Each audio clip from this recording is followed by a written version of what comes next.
The Duke and Duchess of Cambridge are visiting Leicester today to pay tribute to the victims of the devastating helicopter crash that killed 5 people, including the owner of the city's football club.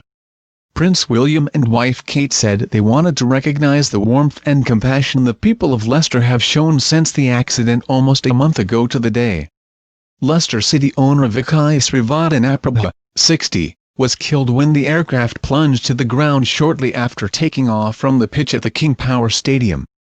William counted Mr. Srivadanaprabha as a personal friend and knew him through his role as president of the Football Association as well as a fellow polo player. The royals were taken to the area containing the huge amount of floral tributes left to the victims near the stadium, where they stood in solemn silence to pay their respects. Kate then laid down a bouquet herself as the couple's own contribution. A Kensington Palace spokesman said, "Their Royal Highnesses knew they and wanted to visit the city to recognise the warmth and compassion that the people of Leicester and fans of Leicester City Football Club have shown in reaction to the accident."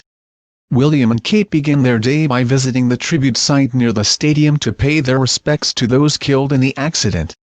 Mr. Srivadanaprabha's son Ayawat, vice chairman of the club, greeted the royals with his mother Amin and sister Arunrung. William clasped Top's hands warmly and spoke to him at length, as did Kate, elegant in a Catherine Walker coat. They then met a receiving line of Leicester players including England striker Jamie Vardy and goalkeeper Kasper Schmeichel, who witnessed the crash and had to be held back from running towards the flames to try to help. The couple then walked along a blue carpet, with Kate laying a bouquet of flowers, adding the carpet of floral tributes. Afterwards they met with a group of players and members of the club's management team. These included Claude Poole, Wes Morgan, Kasper Schmeichel, Andy King, Harry Maguire, Ben Chilwell and Jamie Vardy. The couple also spent several minutes meeting volunteers and club supporters who helped to relocate the thousands of tributes which were left outside the front of the stadium to the site.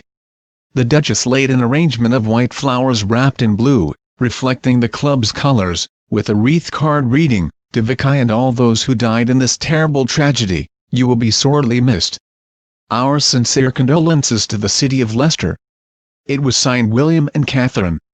William and Kate, wearing a coat by Catherine Walker, took a moment to view the sea of floral tributes, scarves and flags left by mourners. William looked solemn as he chatted to each player and shared a warm moment with Ayawat, putting a hand on his shoulder and telling the players, "You're in very good hands." The Prince previously highlighted his big contribution to football after helping Leicester win the Premier League in 2016, just 2 years after the club was promoted from the Championship. William, a keen football fan, said he was lucky to have known the billionaire duty-free entrepreneur for several years. He said at the time, he made such a big contribution to football, not least through Leicester City's magical 2016 season that captured the imagination of the world.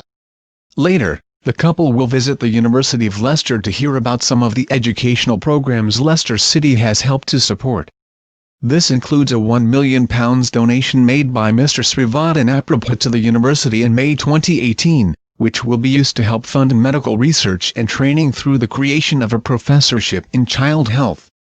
Their Royal Highnesses will then have the opportunity to speak with students, before meeting some of the university's centenary scholars.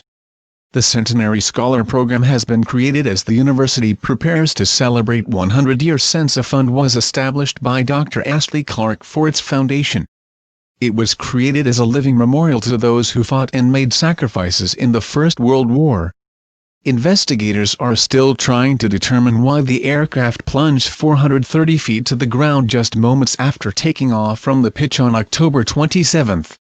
Footage of the aircraft taking off from the King Power Stadium pitch appeared to show parts of the rear rotor flying off as it hovered above the stands. But the Air Accidents Investigation Branch, AAIB, says it still has not identified the cause of the crash, although it appears the helicopter turned sharply right when the pilot was using the left pedal and did not respond to his command. The AAIB's preliminary report also says that its investigation of the tail rotor system is being carried out as a priority. Instead of crashing into the stands and hospitality areas, it came down on empty land 200 yards from the stadium before erupting in a fireball. It avoided busy roads and the last of the 31,000 fans still in the area along with dozens of police officers. Experts suspect the tail rotor failed, sending the £6 million Augusta Westland AW169 into a dead man's curve that even the best pilot would not have been able to handle. Please like, comment, and subscribe to channel. Thank you for watching my video.